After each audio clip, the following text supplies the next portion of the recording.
En aquest vídeo repassarem com es fa aquest tipus d'equacions. Cal multiplicar pel mínim comú múltiple dels denominadors per eliminar-los, d'acord? En aquest cas, com són dos números que no són múltiples, els multipliquem. 3 per 4, 12.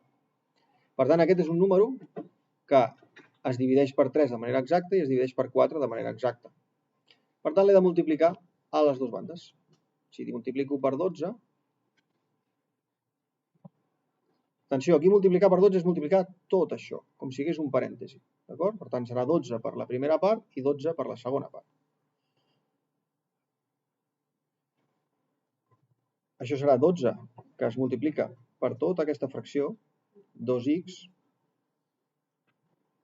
menys 2x menys 4, entre 3, 12 que es multiplica per 7x més 8 entre 4, més 12 que es multiplica per 5.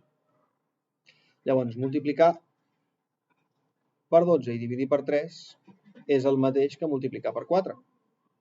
Per tant, això ho posem així, 4, que multiplica 2x menys 2x menys 4.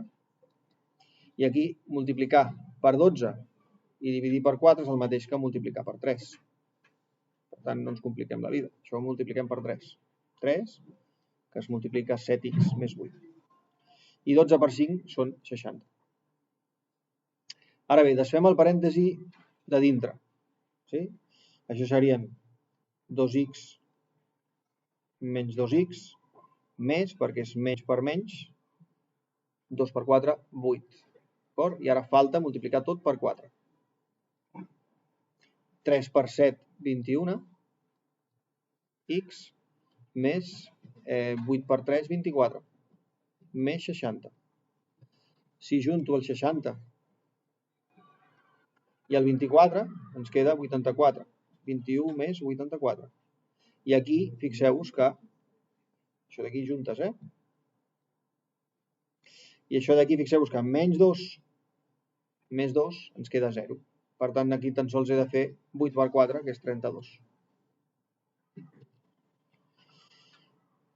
Finalment, he de restar 84 als dos membres, perquè és el que em molesta.